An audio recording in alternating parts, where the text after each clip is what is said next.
우리 중심이 하나님을 향할 수 있기를 원합니다. 주님께로 더 가까이 나아갈 수 있기를 원합니다. 우리를 붙들어 주시고 주님 말씀하실 때에 더욱 귀 기울여 들을 수 있는 믿음의 자녀들, 백성들 될 수 있도록 이 시간 함께하여 주시옵소서. 우리가 영광 올려드릴 때에 우리 찬양 받으시고 홀로 영광 받아 주시옵소서. 예수 그리스도의 이름으로 기도하옵나이다. 아멘.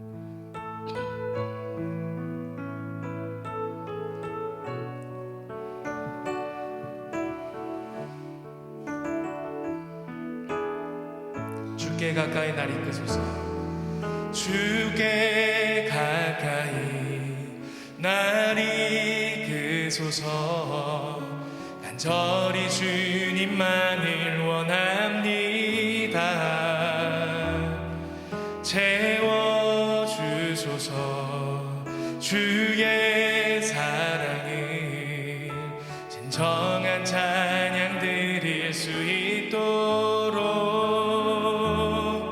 주께 가까이 날 이끄소서.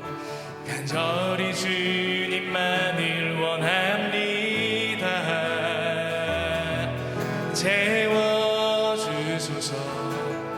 주의 사랑을 진정한 찬양 드릴 수 있도록 목마른 나의 영혼, 목마른 나의 영혼 주를 부르니 나의 맘 만져 주소서. 주님만을 원합니다.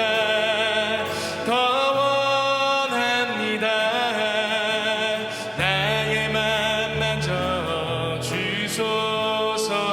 주께 가까이, 주께 가까이 날 이끄소서. 간절히 주님만을 원합니다. 채워주소서. 주의 사랑을 진정한 찬양 드릴 수 있도록 주께 가까이 날 이끄소서. 주께 가까이 날 이끄소서. 간절히 주님만을 원합니다. 채워주소서. 주의 사랑을 진정한 찬양 드릴 수 있도록 목마른 나의 영혼 주를 부르니 나의 맘 만져 주소서. 주님만을 원합니다. 더 원합니다. 나의 맘 만져 주소서. 목마른 나의 영혼, 목마른 나의 영혼 주를 부르니 나의 맘 만져 주소서. 주님만을 원합니다. 더 원합니다. 나의 맘 만져 주소서. 내 구주 예수를 더욱 사랑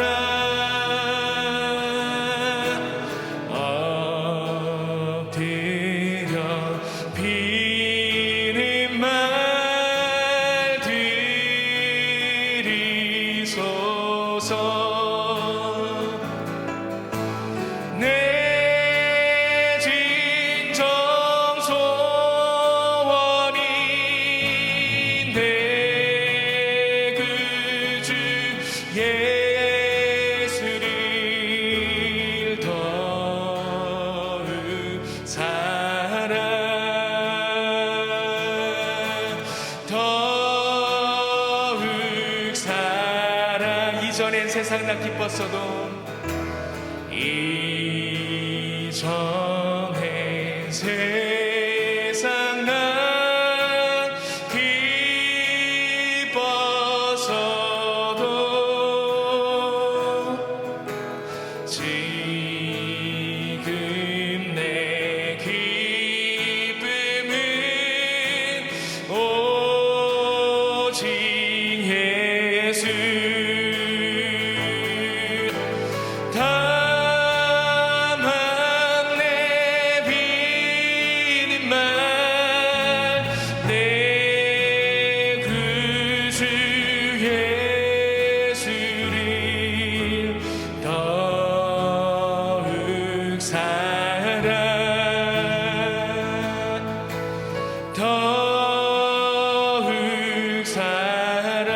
세상 떠날 때 찬양하고 이 세상 떠날 때 찬양하고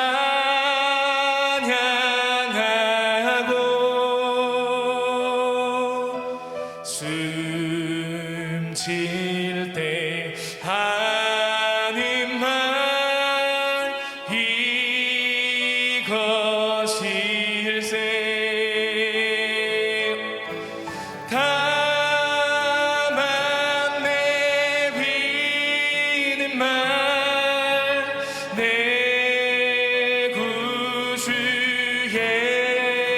예수를 더욱 사랑 더욱 사랑 내 구주 예수를 내 구주 예수를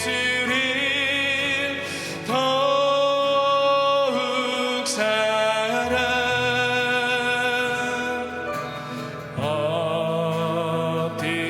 엎드려 비는 말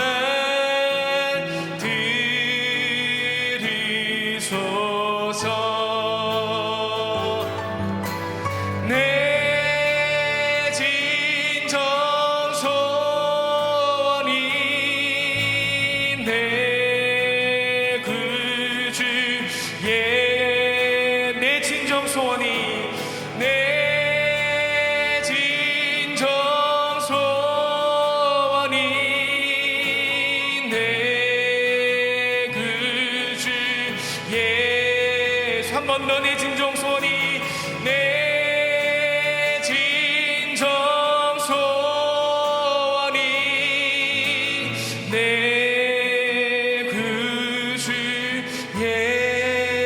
예수를 더욱 사랑 더욱 사랑 더욱 사랑 더욱 사랑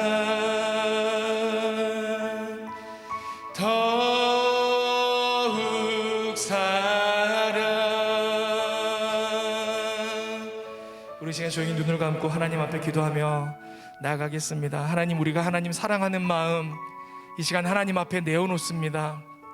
우리가 자녀됨을 또 하나님의 백성됨을 이 시간 고백하며 주님의 말씀을 사모합니다. 주님의 말씀을 기다립니다.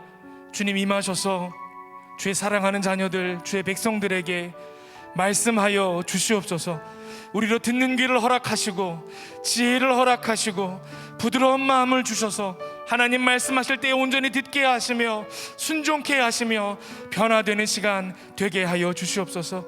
이 시간 하나님 앞에 우리의 간절한 마음을 드리며 조용히 기도하며 나아가겠습니다. 함께 기도하겠습니다. 아버지 하나님,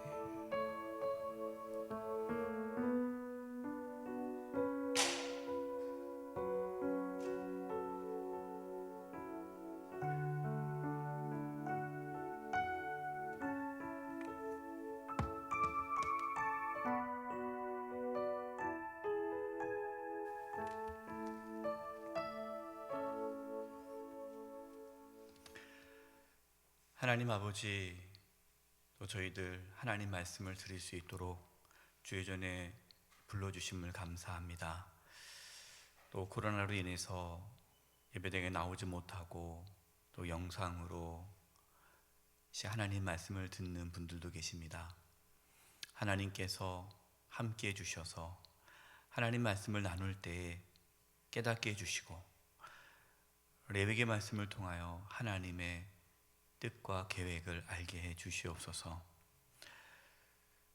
코로나19가 계속해서 확산되어지고 있습니다. 하루속히 종식되게 도와주시고 또 백신과 또 치료제가 잘 이루어질 수 있도록 도와주시옵소서. 부족한 종입니다. 이 시간 하나님께서 도구로 사용해 주셔서 하나님 말씀을 나눌 때 성령께서 임하여 주시옵소서. 특별히 레위기 말씀을 통하여서 저희들의 신앙이 새로워지게 하여 주시옵소서. 주님께 의탁드렸고 또 이 시간 하나님께 귀한 예물을 드릴 손길들이 있습니다. 하나님께서 이 귀한 예물들을 받아주시고 하나님의 영광을 위하여 사용하여 주시옵소서. 드린 심령 가운데 한없는 은혜와 복을 내려주시고 감사가 넘치고 또 하나님의 약속대로 차고 넘치는 은혜가 있게 하여 주시옵소서. 감사드리며 예수님의 이름으로 기도드립니다. 아멘. 할렐루야. 네. 평안하셨습니까? 네. 이제 오늘 레위기 말씀을 나눕니다. 적지 않은 분들이 이제 성경을 읽어야지 해서 이제 창세기 시작합니다. 창세기까지는 재미있게 읽으세요. 그다음에 출애굽까지 잘 읽으시다가 레위기에서 이제는 대부분 포기하세요. 읽어도 무슨 내용인지 모르겠고 이게 무슨 의미가 있나 싶고 또 계속 반복되는 것 같기도 하고 그래서 레위기를 읽다가 더 이상 나가지 못하고 주저앉으시는 분들이 이렇게 많이 계십니다. 레위기만 또 잘 읽으시면 또 민수기, 신명기 또 잘 읽게 되는데 항상 이 레위기에서 이렇게 어려움을 겪죠. 그래서 오늘 하고 다음 주는 5월 5일이라 공휴일이라 수요 사경회가 없습니다. 그래서 다음 주는 수요 사경회가 없고 그 다음 주 5월 둘째 주에 이제 말씀을 나누게 되는데요. 그래서 레위기는 이렇게 두 주에 걸쳐서 말씀을 배우게 됩니다. 네, 먼저 우리 레위기를 들어가기 전에 계회를 볼 텐데요. 39쪽을 보겠습니다. 39쪽.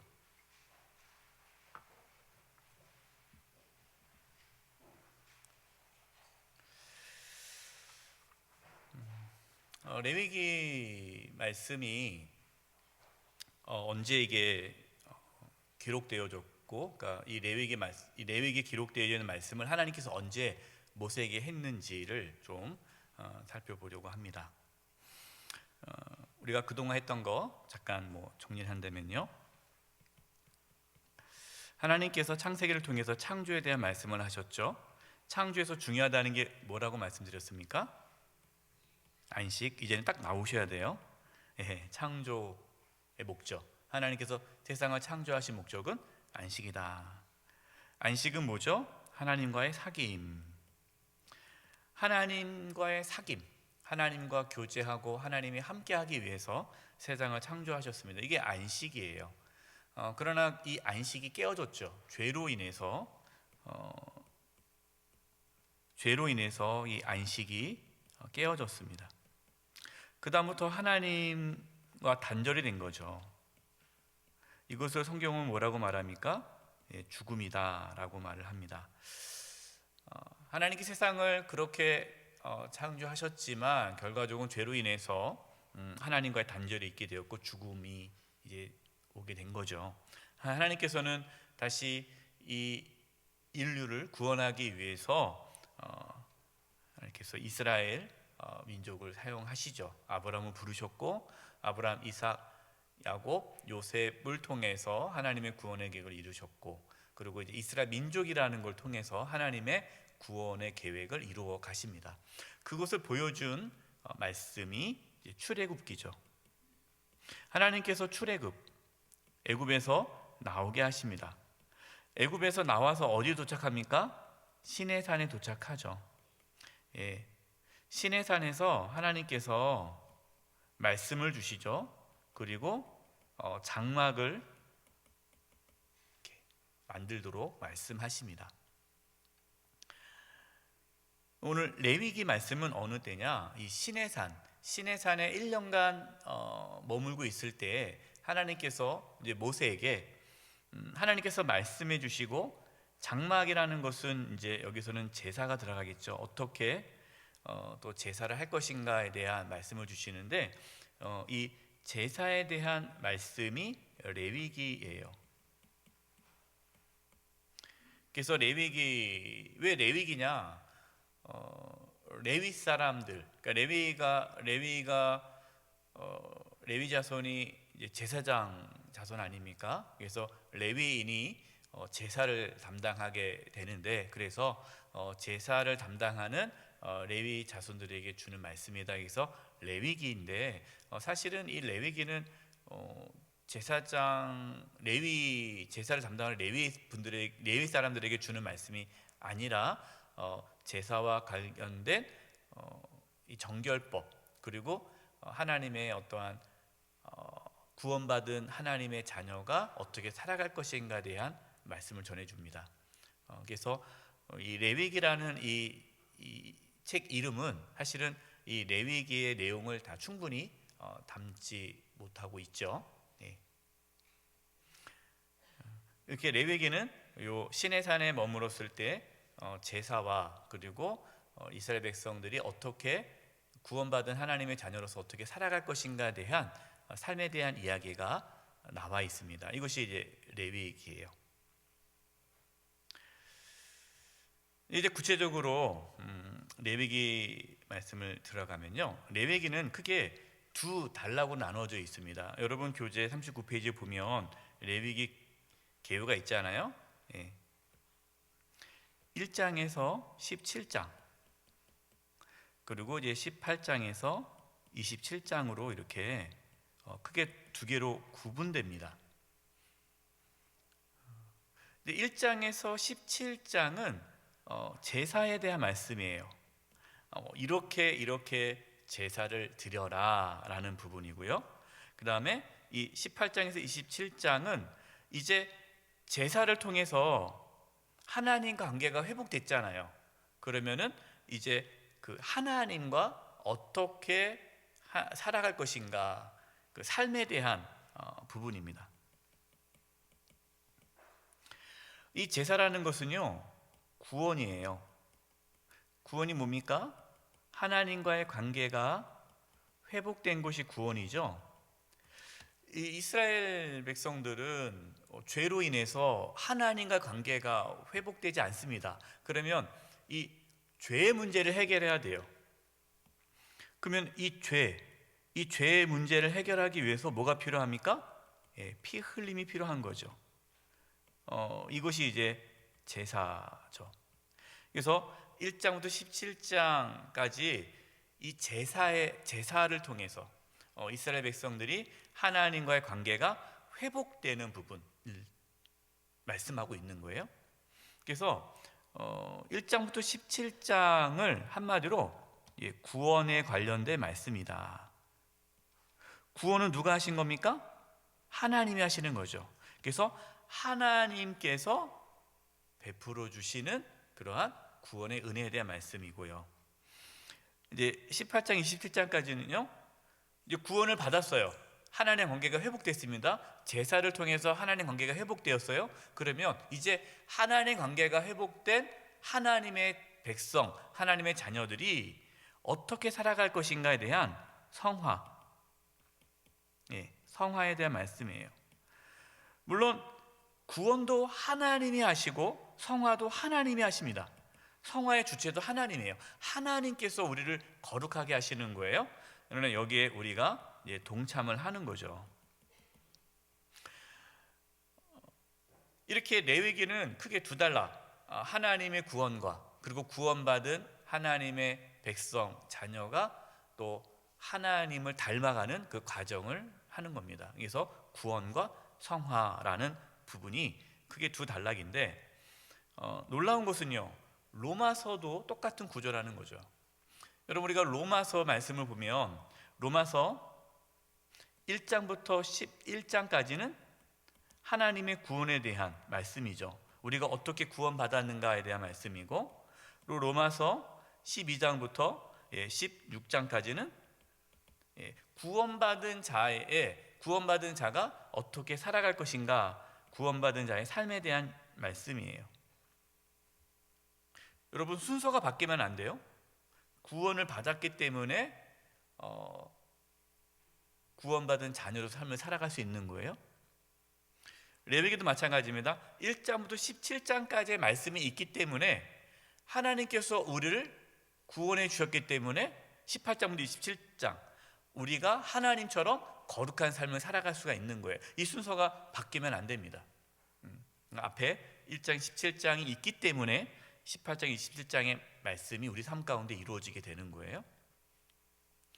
이렇게 레위기 말씀은 크게 두 단락으로 이루어집니다. 여러분, 교재를 보시면요, 초점 레위기 39페이지 레위기 계획 보면 초점 보면은 1장부터 17장까지는 희생제사에 대한 말씀이고 18장 27장은 성화라고 그랬죠. 주제 한번 보겠습니다. 주제 보면은 거룩하신 하나님께 나가는 길, 이것이 1장부터 17장. 그러니까 하나님께 나아가는 길을 보여주는 것이 제사죠. 제사. 그러니까 우리는 제사를 통해서 하나님께 나아갈 수 있는 거예요. 그럼 우리는 누구를 통해서 하나님께 나아갈 수 있습니까? 예수님을 통해서 하나님께 나아갈 수 있게 된 거죠. 그러니까 예수님을 믿고 하나님께 나아가는 자만이 그 다음에 18장, 27장은 어떻게 된 겁니까? 거룩하신 하나님과 교제하는 길이에요. 교제. 이제 사귐이죠. 이게 안식 아닙니까? 그래서 이게 성화예요. 하나님과 교제하다 보면은 하나님을 닮아가게 되겠죠. 그래서 레위기는요, 우리가 예수님 믿고 하나님의 자녀가 되어서 하나님과 동행함으로 하나님을 닮아가는, 예수님을 닮아가는 삶이 이 레위기 안에 들어 있습니다. 그래서 주제 밑에 보면은 나 너희 하나님 여호와는 거룩하니라. 그래서 하나님은 거룩하다. 그리고 18장 27장은 너희는 거룩하라. 내가 거룩하니 너희도 거룩하라. 그래서 이렇게 두 단락으로 나누어집니다. 이제 구체적으로 39페이지 그대로 두시면서요, 내용을 한번 이렇게 들어가 보도록 하겠습니다. 여러분, 1장부터 7장까지의 내용은 당연히 제사에 대한 말씀이 나오겠죠. 제사. 왜? 제사를 드림으로 하나님께 나아갈 수 있으니까 제사에 대한 말씀이 나옵니다. 총 5개의 제사가 나옵니다. 번제, 소제, 화목제,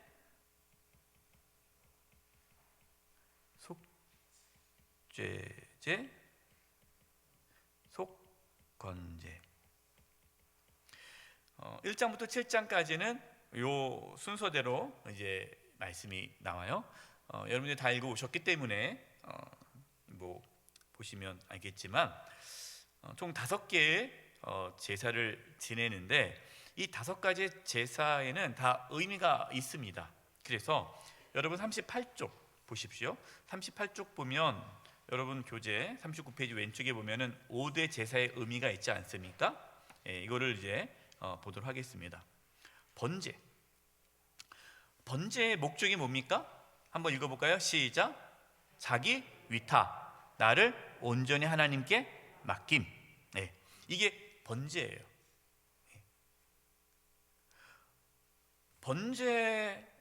번제는요, 매일 드리는 거예요. 매일 하나님 앞에 번제를 드려야 됩니다. 매일. 근데 번제라는 것은요, 자기를 온전히 하나님께 맡기는 거예요. 그래서 제사 방법은 전체를 번제단에서 화제로 드려 완전히 다 태워버리는 거예요. 완전히. 그러니까 나를 완전히 다 하나님께 온전히 맡긴다라는 의미가 있는 거예요. 제물 보면요, 형편에 따라서 흠없는 소와 순양과 수염소 비둘기. 그러니까 뭐 가난한데 어떻게 뭐 소를 잡습니까? 그러니까 그는 형편에 따라서 자신의 경제적인 형편에 따라서 하나님께 제물을 드리는데 그 제물 방식은 화제로 드려요. 화제.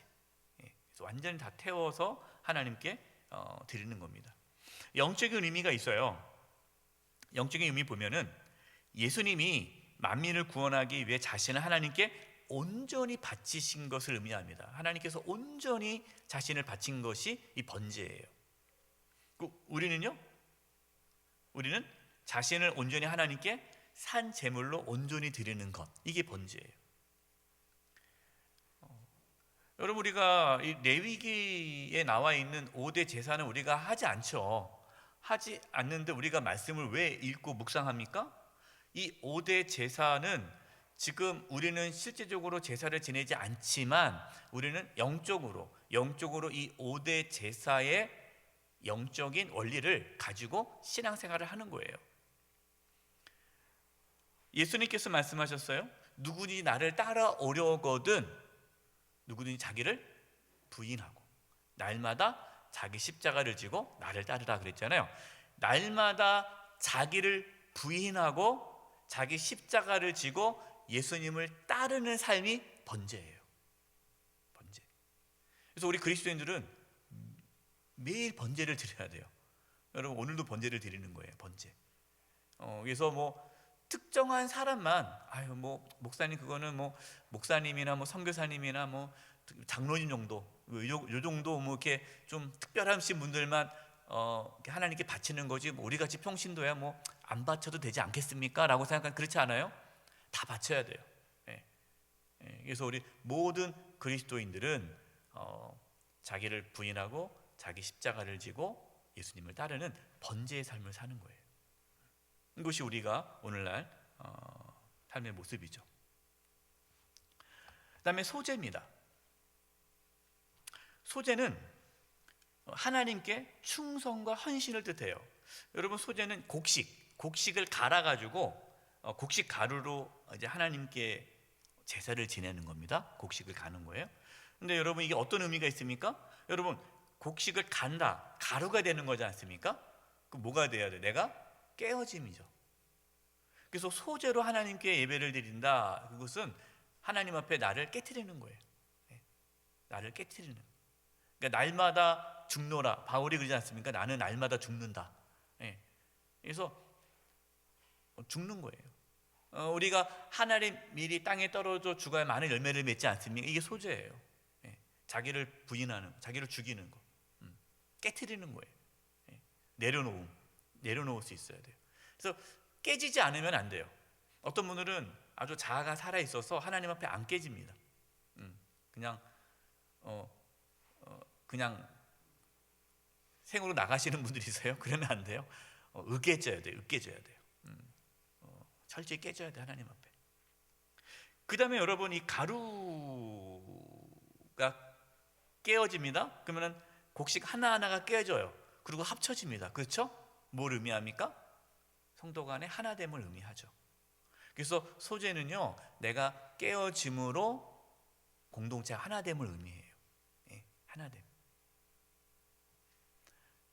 우리는 서로 사랑함으로 하나 될 때 소제를 드리는 거죠. 이런 영적인 의미가 있어요. 보겠습니다. 여기에 영적인 의미는 그리스도의 무죄성, 순수한 충성. 예수님께서 순수하게 충성하시고 완전히 자기를 죽기까지 순종하시는 그거를 보여주는 거예요. 우리도 예수님처럼 죽기까지 충성하는 그러한 모습을 의미를 보여주는 게 소제다라는 겁니다. 그다음에 세 번째, 화목제입니다. 여러분, 화목제라는 것은요, 하나님과의 화목을 위해서 드리는 제사예요. 화목제. 여기 나옵니다. 감사제, 서원제, 자원제. 화목제에는 그러한 내용이 있어요. 그래서 감사제나 서원제나 자원제가 다 화목제에 포함되는 제사입니다. 이것도 형편에 따라서 암수를 구별하지 않고 소와 양과 염소를 드릴 수 있어요. 근데 화목제의 특징은 뭡니까? 화목제는요, 함께 그 음식을 나눠 먹습니다.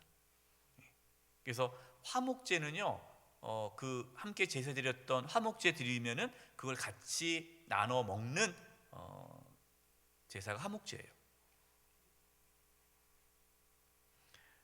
이거는 이제 예수님께서 하나님과 우리 사이를 화목하게 하시는 그거를 이제 의미하는 거죠.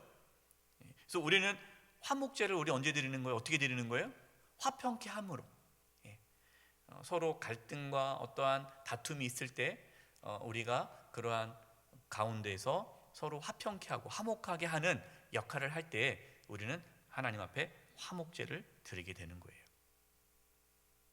그래서 5대 절기, 이거를 그냥 5대 제사, 이 제사가 이렇다는 거 아는 게 중요한 것이 아니라 실제적으로 저와 여러분이 삶 속에서 이러한 제사를 드리는 거예요. 번제, 매일매일 하나님 앞에 자기를 부인하고 하나님께 온전히 자기를 맡기고 헌신하는 거고, 소제, 하나님 앞에 날마다 깨어지는 거고, 그리고 하나됨을 위해서 애쓰는 거고, 화목제, 화평케 하기 위해서 애쓰는 거예요. 분열과 다툼이 그치게 하고, 내 말 한마디 한마디가 분열과 다툼, 그것이 아니라 하나 되게 하는데 헌신하는 거. 여러분, 이것이 우리가 번제와 소제와 화목제를 드리는 거예요. 근데 이 번제와 소제, 화목제는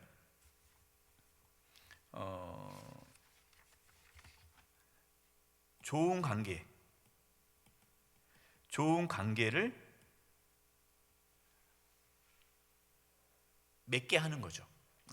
그러니까 이 번제와 소제와 화목제는 좋은 관계 속에서 하나님께 드리는 제사예요.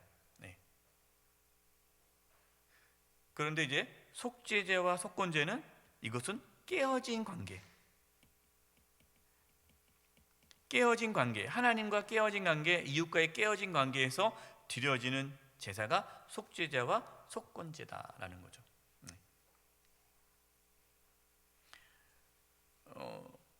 하나님과 관계가 깨어졌는데 우리가 뭐 다른 사람과 우리가 화목하게 지내자라고 할 수 없겠죠. 깨어진 관계가 회복되어야 되겠죠. 그래서 속죄제와 속건제는 하나님과 이웃과의 깨어진 관계를 회복하기 위해서 드려지는 제사다라는 거예요. 그 첫 번째가 속죄제예요. 속죄제는 뭡니까? 죄를 지을 때 드리는 제사. 이게 구분되어 있어요. 제사장, 회중은, 수송아지, 족장, 좀 괜찮은 사람들은, 좀 돈이 있는 사람은 순념소, 암념소, 어리냐, 가난한 사람들은 비둘기. 그것도 없어. 비둘기도 없으면 곡물. 왜 이렇게 구분했을까요? 예외가 없다는 거예요. 가난할지라도 죄를 지으면 속죄제를 해야 되는 거예요. 가난하다고 해서 열애가 안 되는 거예요. 예외가 안 돼요. 그래서 가난한 자 할지라도 속죄제는 반드시 드려야 되는데, 방법이 뭡니까? 여러 가지 나와요. 근데 이 속죄제에서 중요한 제사법은요, 피를 전부 쏟아 부어야 돼요. 여러분이 이제 성경 읽으면은 피를 전부 쏟으라는 말씀이 계속 나옵니다. 이걸 강조해요. 이 속죄제예요. 속죄제는 피를 완전히 쏟아 부어야 돼요. 그 제물에 피를 다 쏟아봐야 돼요. 예수님께서 속죄 제물이 되신 거죠. 십자가에서 예수님이 물과 피를 다 쏟지 않았습니까? 왜냐, 예수님이 속죄 제물이시기 때문에 예수님이 피를 다 흘리셔야 되는 거예요. 그래서 예수님이 채찍에 맞으시고 또 이렇게 창에 찔리시고 손과 발에 못이 박힌 것은 예수님의 피를 다 쏟기 위해서, 그렇게 해서 예수님이 십자가에서 제물이 되신 거죠. 속건제입니다. 속건제는 하나님의 성물, 그러니까 하나님의 어떤 성물을 내가 손상시켰을 때나 아니면 이웃의 재산이나 이웃에게 피해를 줬을 때 보상하는 제사예요. 여기서 중요한 게 있는데요. 여러분, 속건제에서는요, 말로만 아유, 하나님 죄송합니다. 내가 이 사람에게 잘못을 했습니다. 용서해 주세요. 속죄제를 딱 끝내고 그걸로 끝내면 안 되는 거예요. 하나님 앞에 속죄제를 할지라도 내가 누군가에게 어떠한 경제적으로 뭔가 잘못을 했다면 보상을 해야 돼요. 보상인데 그 보상이 얼마큼 해야 됩니까? 원금 플러스 5분의 1을 더 줘야 돼요. 그러니까 소 한 마리를 내가 뭐 잃어버렸다, 뭐 내가 잘못해서 그 사람의 소를 죽였다, 그 내가 보상을 해야 되는 거예요. 소 한 마리를 주고 플러스 그 소값의 5분의 1을 더 줘야 돼요. 위로금이죠. 그러니까 이렇게 해줘야 돼. 이것이 속건제예요. 이것은 책임 있는 삶을 살라는 뜻이에요. 우리 그리스도인들이 이 부분이 좀 약합니다. 왜 약하냐면 이렇게 얘기해요. 아유, 다 하나님 용서해 주셨으니까 뭐 그냥 너무 쉽게 자신의 죄를 하나님께서 용서해 주셨다는 것으로 해서 책임 있는 삶을 살지 않으려고 해요. 그러면서 뭐라고 해요? 하나님 날 용서해 줬으니까 당신 날 용서하라고. 그 사람에게 상처와 아픔과 피해를 줬는데 그것에 대해서 보상에 대한 생각은 없어요. 그냥 나만 용서받았다라는 거예요. 이러한 내용의 대표적인 영화가 있습니다. 그 영화가 무엇입니까? 미량. 저는 이 영화를 보고요, 마음이 아팠어요. 미량. 전도연 나오는 영화 있지 않습니까? 뭐 안 보신 분들도 계시겠지만 제가 뭐 설교 시간에도 몇 번 얘기한 적이 있는데, 미량의 이 전도연이 이렇게 아들, 정말 이렇게 아들 하나, 남편 죽고 이제 아들 하나 바라보고 이렇게 밀양에 내려가 사는데 정말 자기 목숨보다 귀한 아들이 이제 죽지 않습니까? 그 유괴범에 의해서 살해당하잖아요. 근데 그 유괴범이 이제 감옥에 들어갔단 말이에요. 근데 전도연이 이제 예수님 믿고 이제 그래 내가 이 사람을 용서해야지 하고 이제 감옥에 가서 면회를 신청하지 않습니까? 그래서 자기 아들을 죽인 그 살인범을 내가 용서해야지라고 생각하고 딱 갔는데 그 살인범이 뭐라고 얘기해요? 할렐루야, 나는 용서받았습니다. 하나님께 내가 감옥에서 예수님 믿고 내 제사함 받았습니다. 할렐루야 이러고 있는 거예요. 뭐 미안하단 말 한마디, 그 자식을 죽였으면 거기에 대한 어떤 책임 있는 삶을 살아야 되는데 그건 하나도 없는 거예요. 나 용서받았다라는 거예요. 난 지금 너무 마음이 평안하다는 거예요.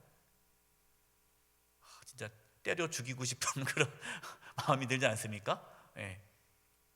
그걸 뭘 보여줍니까? 이 그 밀양에서 보여준, 처음에 밀양에 나왔을 때 막 교회에서 그랬어요. 이건 반기독교적인 영화다. 뭐 교회를 폄하하는 영화다. 뭐 보면 안 된다. 막 그러는데 저는 그것이 그 당시 한국 교회의 민낯, 실제 모습을 잘 보여줬다고 봐요.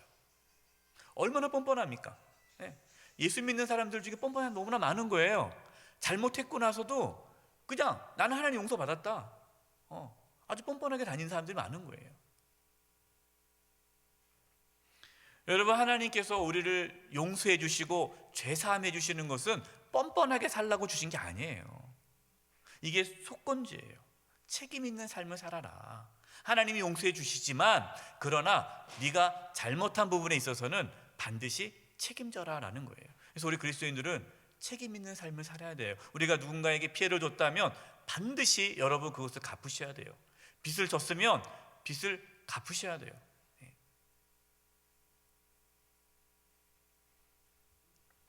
이것이 이제 5대 제사입니다.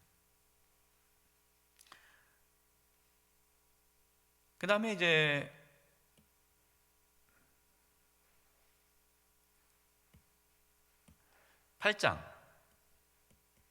레위기 8장에 들어가면 이 8장은요 출애굽기 29장과 내용이 같습니다. 내용이 뭡니까? 제사장의 위임에 대한 말씀이 나와요. 이거는 출애굽기 29장과 내용이 거의 비슷해요. 그래서 우리가 성경 읽다 보면 내가 읽은 것 같은데, 읽었어요. 29장에서 출애굽기에서 그 내용을 좀 확인하고 넘어가시면 돼요. 예. 그다음에 9장에 들어가면 첫 제사를 드립니다. 중요하겠죠. 그래서 여러분이 9장을 잘 읽어보시면 아주 좋아요. 그래서 9장에는 첫 제사, 하나님께서 말씀하신 말씀하신 대로 이제 하나님께 첫 제사를 드립니다. 요거는 이제 앞에 교재 보면서 다시 설명을 드리도록 하겠고요. 그다음에 10장에 들어가면은 나답과 아비후가 누구죠? 예, 아론의 두 아들 제사장인 나답과 아비후가 하나님께 제사를 지내는데 하나님께서 정해놓으신 불이 있습니다. 여러분, 제사는요 막 마음대로 할 수 없고요, 하나님께서 말씀하신 대로 해야 돼요. 근데 그 하나님께서 정하신 그 불이 아니라 다른 불을 가지고 제사를 지내요. 근데 여러분들이 10장을 보면은 하나님께서 뭐라고 말씀하시냐면, 이제 나답과 아비후가 죽은 다음에 말씀하십니다. 제사를 드리러 들어갈 때는 제사장들은 포도주나 독주를 절대 마시지 말아라 라고 말씀하십니다. 그러니까 추론하건대 이 나답과 아비후가 술에 취해서 제사를 지내다가 헷갈려가지고 다른 불을 들고 예배를 드렸다라고 추론을 합니다. 예. 하나님께서는 죽여버려요. 예. 바로 죽이십니다. 그만큼 하나님 앞에 이 제사라는 것이 중요하다는 의미죠. 그러고 나서 이제 11장부터 15장까지가 정결법입니다. 정결법이라는 것은 여러분 11장 같은 경우는 짐승, 그 부정한 짐승과 깨끗한 짐승을 구분해 놓고 먹을 수 있는 짐승과 먹지 못할 짐승, 짐승에 대한 말씀이 나오고요. 12장에서는요 산모 정결법, 아이를 낳으면 며칠 동안 부정한데 남자는 이제 33일, 여자 아이를 낳으면 66일 동안 부정해요. 그래서 그동안 정결하고 있다가 이제 사람을 만날 수 있는 이러한 산모 정결법. 그다음에 이제 13장에서 14장은 나병에 대한 말씀이 나오고요. 15장은 유출병, 하혈하는 겁니다. 여성이 이 유출병에 대한 나옵니다. 이러한 이 정결법, 그러니까 하나님께서 뭐 짐승 또 산모 나병 이런 부분들을 정결법을 하시는 이유는 그 이유가 무엇이냐? 그 결론이 15장 31절에 나옵니다. 우리 15장 31절을 한번 읽어보겠습니다. 이제 많은 분들이 물어봐요. 목사님, 왜 돼지고기 먹으면 안 돼요? 라고 물어보고, 왜 돼지고기가 이제 부정한 짐승이니까 거기 이제 비닐 없는 물고기 먹지 말라 했거든요. 비닐 없는 물고기면 장어잖아요. 그럼 장어 못 먹습니까? 뭐 이렇게 물어보신 분들도 있고, 그럼 지금 먹어도 됩니까? 근데 왜 하나님께서 못 먹겠습니까? 라고 물어보시는데 사실 성경에는 나와 있지 않아요. 왜 하나님께서 그걸 먹지 말랬느냐? 그거는 몰라요. 모릅니다. 그러나 지금 우리가 다 먹을 수 있어요. 왜냐하면 우리는 이미 이제 우리는 그리스도 안에서 이제 다 그런 부분에서 다 있게 되었기 때문에 이제 음식을 먹을 수 있습니다. 15장 31절을 한번 읽어보겠습니다. 시작. 너희는 이와 같이 이스라엘 자손이 그들의 부정에서 떠나게 하여 그들 가운데 있는 내 성막을 그들이 더럽히고 그들이 부정한 중에서 죽지 않도록 할지니라. 하나님께서 이러한 정결한 법을 강조하신 이유는 한마디로 구별입니다. 구별이 뭡니까? 다르다라는 거예요. 이방인들과 다르다는 것을 음식을 통하여 또 여러 가지 삶의 어떠한 양식을 통해서 구별하시는 거예요. 근데 하나님은 이스라엘을 구별한 민족, 구별한 백성으로 삼기 위해서 이러한 정결법을 말씀해 주셨고, 이 구별이 거룩함을 유지하게 되는 거고, 또 이렇게 거룩함을 유지할 때에 거룩하신 하나님이 함께 할 수 있다라는 것을 말씀해 주십니다. 이거는 메인은 아니지만, 또 하나님께서 이렇게 정결법을 하신 이유는 공동체를 보호하기 위해서다라고도 얘기합니다. 공동체를 보호하기 위해서. 당시에 무슨 의료진이 있습니까? 약이 있습니까? 방역 시스템이 안 되잖아요. 그러니까 이 전염병이라든가 이러한 나병 같은 경우는 이제 피부병이란 말이에요. 그리고 이제 나병이 단순히 묻는 병뿐만 아니라 여러 가지 피부병 다 포함한 건데, 이것들을 이제 하나님께서 공동체를 지키기 위해서 이러한 정교법을 줬다라고 또 생각을 합니다. 산모 같은 경우는 산모를 보호하는 차원이 있겠죠. 예, 옛날에 얘기 들어보면은 그랬더라고요. 옛날 우리 어르신들은 아기 낳고 나서 그 다음날 밭에 나가서 일했다고. 이건 산후조리 제대로 못한 거죠. 근데 지금 이 이스라엘은 그러면 안 되는 거예요. 아기 나면은 남자는 최소 33일 동안은 부정하기 때문에 이렇게 움직이면 안 돼요. 여자는 66일 동안. 저는 생각해봤어요. 왜 남자 아이보다 여자 아이를 더 왜 길게 줬을까? 네. 그거는 제 추측입니다.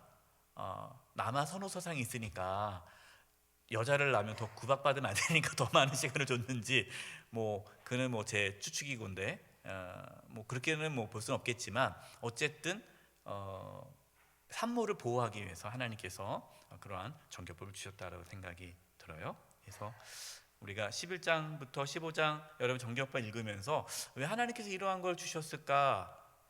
우리는 잘 모르지만, 그러나 그 의미를 찾으면 돼요. 그 의미는 무엇입니까? 구별이다.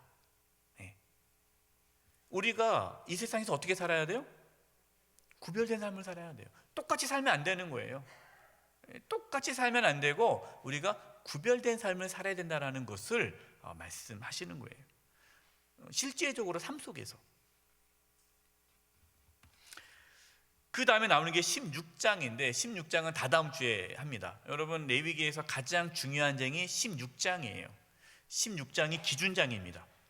16장은 대속제일이 나오죠. 그래서 16장 기준으로 앞이 1장부터 15장, 그 다음에 이제 뒷장이 나오는 거예요. 그래서 16장은 우리 다다음 주에 말씀을 나누도록 하겠습니다.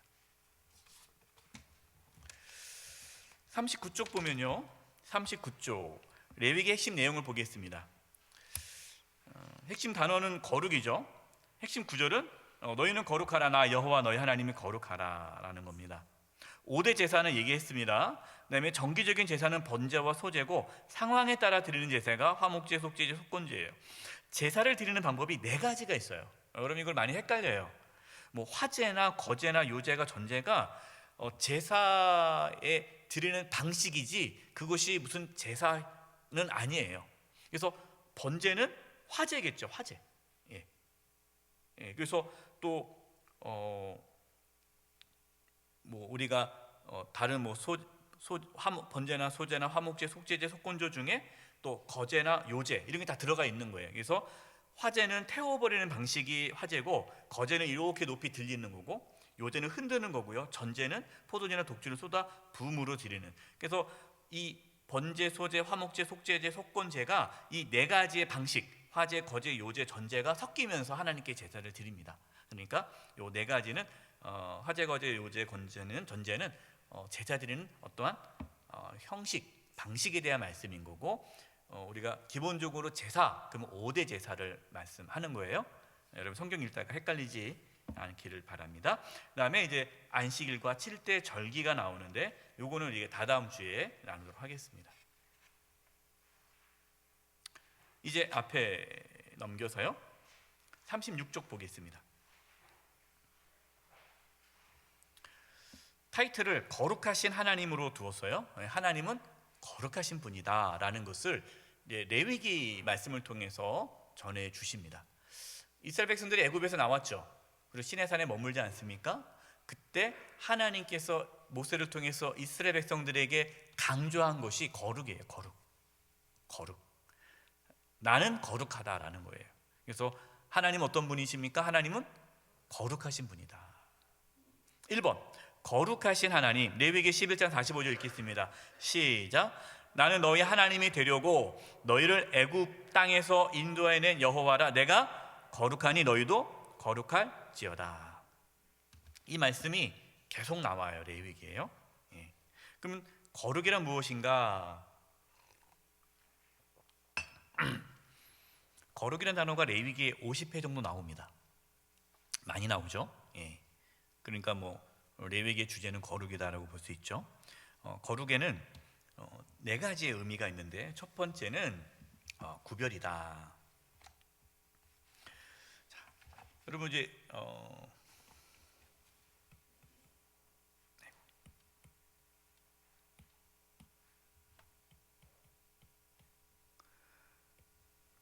첫 번째는 구별. 구별이라는 단어는 다름이라는 겁니다. 구별, 다르다. 구별, 다르다라는 뜻이에요. 레위기 11장 44절. 레위기 이제 11장 44절 말씀 보면 레위기 11장이 이제 부정한 짐승, 정결법에 대해서 말씀이 11장부터 나오지 않습니까? 그래서 하나님께서 이러한 정결법, 악한 부정한 짐승과 깨끗한 짐승을 구별하신 이유가 뭐냐? 이게 레위기 11장 44절이에요. 읽어보겠습니다. 시작. 나는 여호와 너희 하나님이라. 내가 거룩하니 너희도 몸을 구별하여 거룩하게 하고 땅에 기는 길짐승으로 말미암아 스스로 더럽히지 말라. 예. 구별하여 거룩하게 하고, 구별하는 것이 거룩이다. 예. 구별이 뭐다? 다릅니다. 레위기 20장 26절 밑에 있습니다. 읽겠습니다. 시작. 너희는 나에게 거룩할지어다. 이는 나 여호와가 거룩하고 또 내가 또 너희를 나의 소유로 삼으려고 너희 만민 중에서 뭐 하였습니다? 구별하였다. 구별. 그러니까 다르게 했다. 선택해 준 거지. 이 구별이에요. 하나님이 이스라엘을 선택했다라는 것은 다르게 했다는 거잖아요. 이게 구별한 거죠. 그래서 이스라엘 백성들이 거룩한 백성이 된 것이 그들이 거룩해서가 거룩한 백성이 아니라 하나님께서 그들을 구별했기 때문에, 다르게 하셨기 때문에 거룩한 백성이 된 거예요. 그래서 이 거룩이라는 의미의 첫 번째 의미는 다름이다. 그러면은 저와 여러분이 세상 사람들과 달라야 거룩한 거예요. 똑같으면 안 돼요. 여러분은 예수 믿지 않는 친구들하고 똑같습니까? 다릅니까? 달라야 돼요. 말과 행동이 달라야 돼요. 근데 예수 믿지 않는 사람과 똑같다. 똑같이 손해보지 않으려고 그러고 똑같이 이기려고 하고 똑같이 자존심 때문에 산다면 구별이 아니죠. 구별이 아니면, 다르지 않으면 거룩하지 않은 거예요. 그래서 하나님께서 끊임없이 말씀하는 겁니다. 너희는 다르다. 저와 여러분은 다릅니다. 다르기 때문에 똑같이 하면 안 돼요. 제가 이게 상담하다 보면요, 말씀을 드립니다. 집사님, 우리는 다르잖아요. 그러면 뭐라고 말씀하시면, 목사님 뭐가 달라요? 똑같지. 이게 나오세요. 똑같다라는 거예요. 자기는 똑같다라는 거예요. 목사님은 다를지 모르겠지만 난 똑같다라는. 그 말은 뭐예요? 나는 거룩하지 않다. 나는 하나님의 백성이 아니다라는 표현이거든요.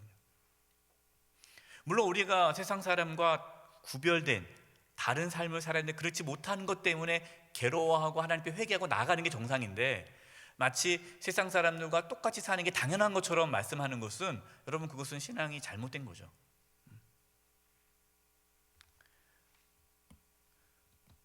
두 번째, 이 거룩이다라는 뜻에는요, 더럽히지 않다라는 거예요.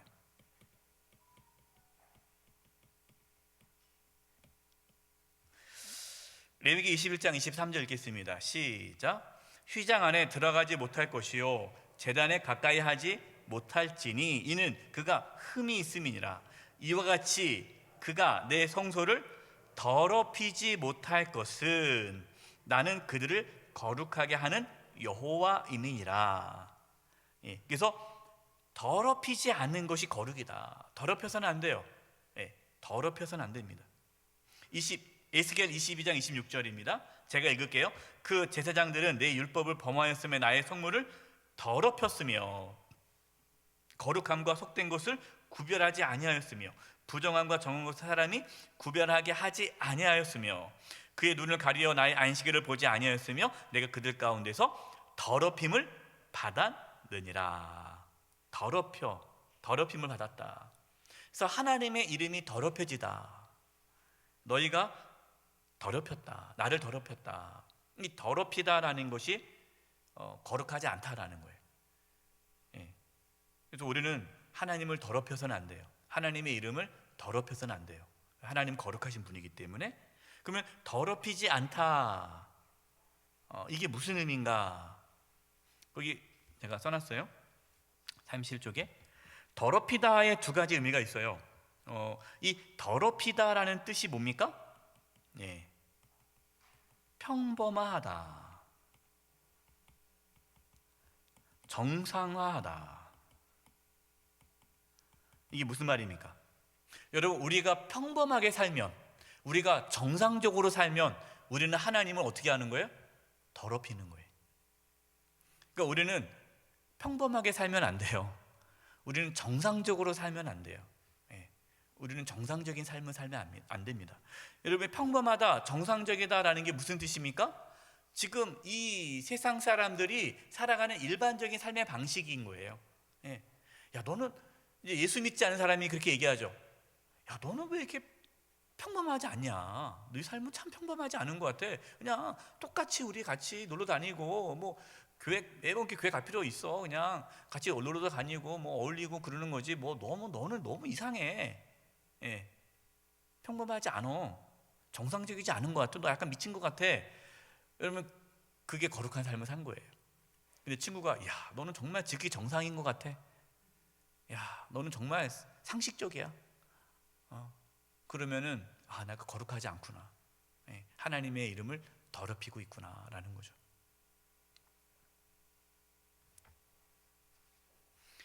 더럽히다의 두 번째 의미는 상처를 내다예요. 상처를 내다. 그래서 우리가 평범하게 살아가면, 우리가 평범하게 살아가잖아요. 우리가 정상적으로 살아가면은 하나님의 이름이 상처가 됩니다. 하나님의 이름. 상처를 내는 거예요. 저와 여러분 평범하게 살지 않기를 바랍니다. 네. 어떤 분들은 목사님 저는 그냥 평범하게 살았으면 좋겠어요. 그러면 안 돼요. 우리는 평범하게 살면 안 돼요. 네. 세 번째, 거룩의 뜻이 뭡니까? 하나님의 임재. 우리 레위기 이제 9장 6절을 한번 읽어보겠습니다.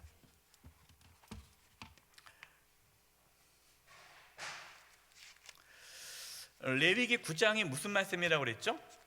하나님께 드리는 첫 제사. 네, 하나님께 드리는 첫 제사. 하나님께서 이제 5가지의 제사를 말씀하셨는데 이제 아론이 첫 제사를 드립니다. 그때 9장 6절을 보겠습니다. 레위기 9장 6절. 모세가 이르되 이는 여호와께서 너에게 하라고 명령하신 것이니 여호와의 영광이 너희에게 나타나리라. 그러니까 하나님 말씀대로 제사를 지내니까 하나님의 영광이 너희에게 나타나리라 라는 거예요. 예. 제사는 하나님 관계를 회복시키는 거 아닙니까? 예. 하나님 관계를 회복시키는 게 제사죠. 그럼 제사를 통해서 하나님 관계가 회복이 되었습니다. 그러면 그것이 이제 거룩해진 거예요. 거룩해졌는데, 그럼 거룩이 뭡니까? 하나님의 영광이 나타나는 거예요. 하나님의 영광의 뜻이 뭡니까? 하나님의 임재죠.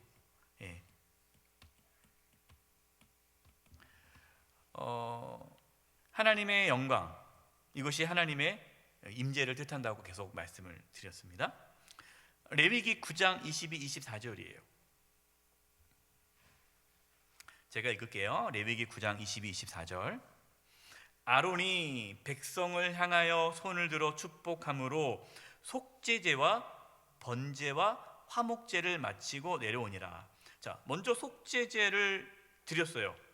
속죄를 해야 하나님께 나갈 수 있는 거니까 속죄제, 그 다음에 번제, 그 다음에 화목제. 이걸 마치고 내려오니라.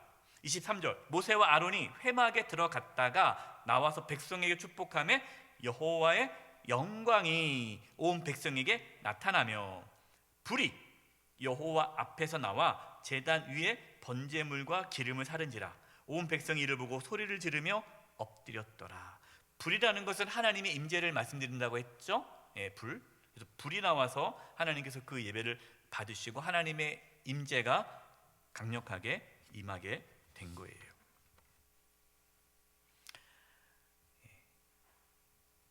교재 보겠습니다. 교재 보면 하나님의 임재 레위기 10장 3절이에요.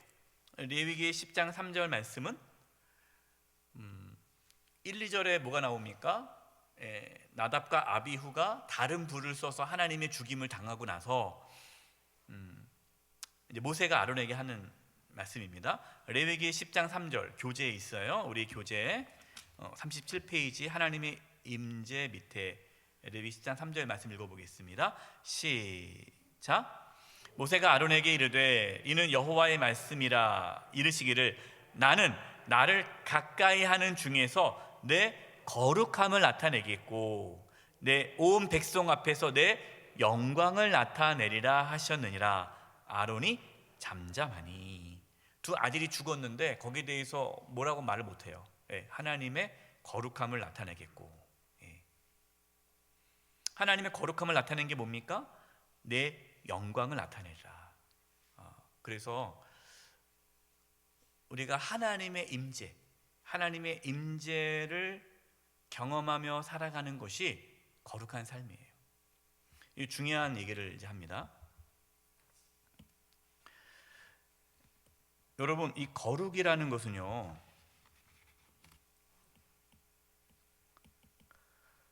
단순히 종교적인 행위가 아니에요.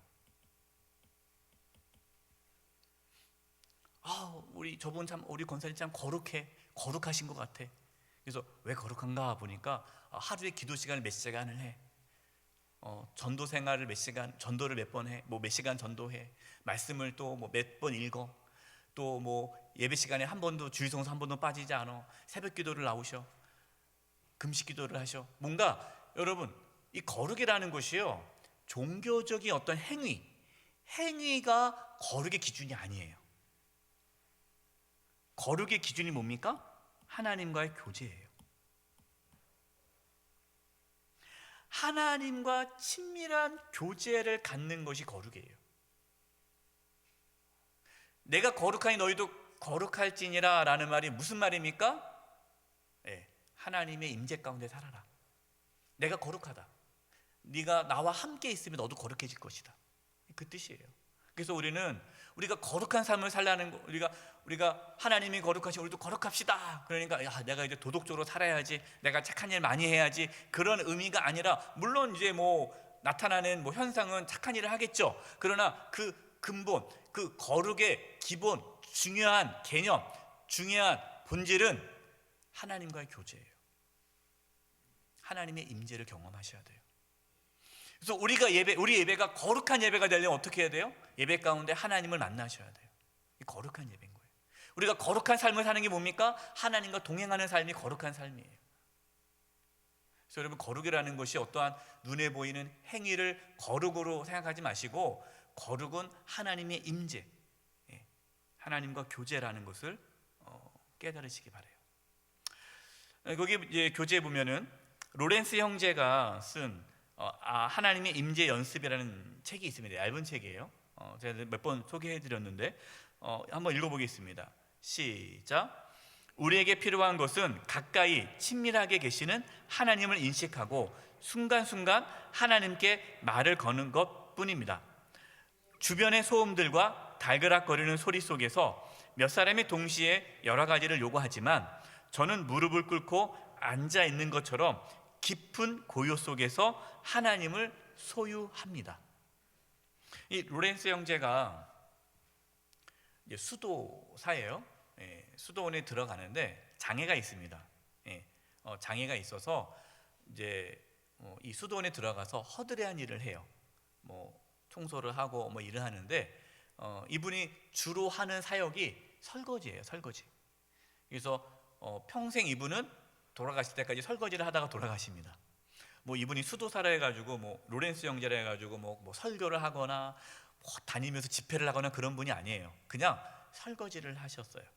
그래서 평범하게 설거지하다가 돌아가셨는데 이분이 엄청난 그런 영성을 사람들이 알고 끊임없이 찾아와서 이분과 대화를 나누고 이분에게 편지를 주고 받고 해서 당대에 아주 뛰어난 영성가로 이제 이름을 알리시고 이제 돌아가시고 이분이 쓴 책들이 이제 나오는 겁니다.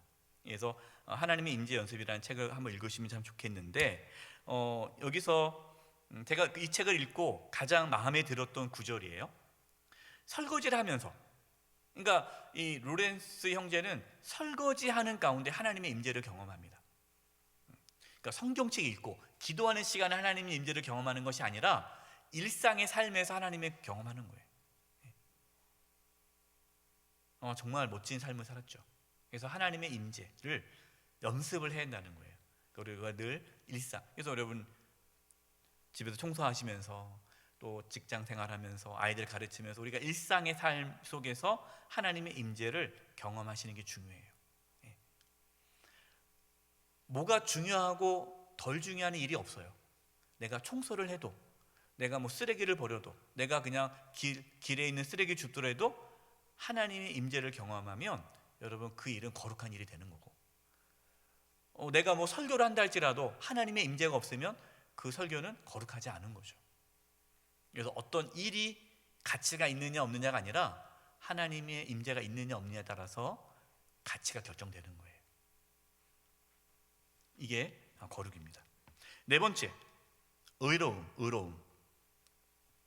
히브리어로 체데카가 의예요.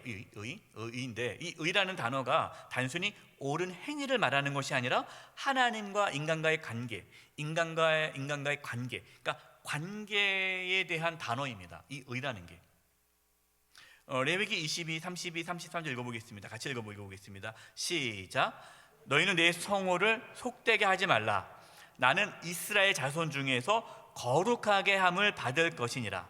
나는 너희를 거룩하게 하는 여호와여 너희의 하나님이 되려고 너희를 애굽 땅에서 인도하여 낸 자니 나는 여호와이니라. 하나님께서 너희를 거룩하게 하신다라는 거예요.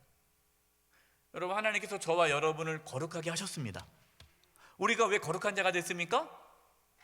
우리가 하나님의 자녀가 되었기 때문에 하나님과의 관계가 회복됐잖아요. 이게 의예요. 이게 거룩이에요. 그래서 나는 죄인이에요.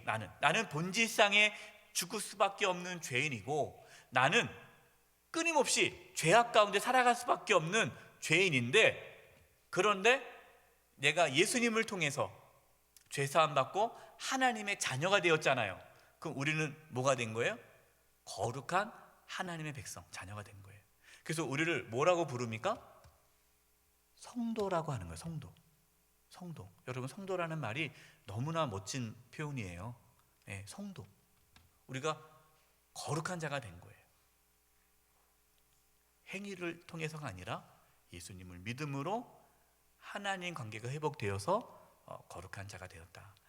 하나님께서 거룩하신 분이에요. 그래서 예수님을 통해 저와 여러분을 거룩한 자가 되게 하셨습니다. 이것을 보여주는 말씀이 레위기 말씀이라는 것을 보시고, 우리가 레위기 말씀을 통해 우리를 구원해 주신 그 십자가의 은혜를 기억하시고 하나님 앞에 거룩한 자가 되었기 때문에 이제 거룩한 자로 살아가는 부분을 우리가 이제 애쓰면 되겠어요. 그러니까 다다음 주에는 이제 거룩한 자로서 어떻게 살아갈 것인가에 대한 부분을 나누도록 하겠습니다. 기도하겠습니다.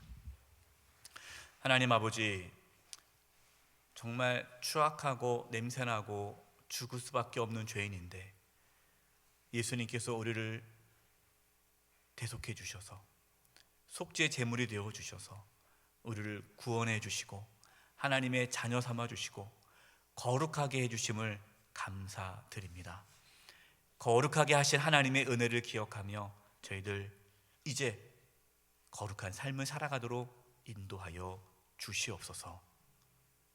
예수님의 이름으로 기도드리며 지금은 우리 주 예수 그리스도의 은혜와 하나님 아버지의 그 크신 사랑하심과 성령님의 교통하심과 충만하심이 거룩해 하신 하나님을 바라보며 나아가는 우리 사랑하는 성도님들 한 영혼 한 영혼 위에와 또 우리 영수의 교회와 또 이 나라의 민족 위에 이제부터 영원토록 함께하옵시기를 간절히 축원하옵나이다. 아멘.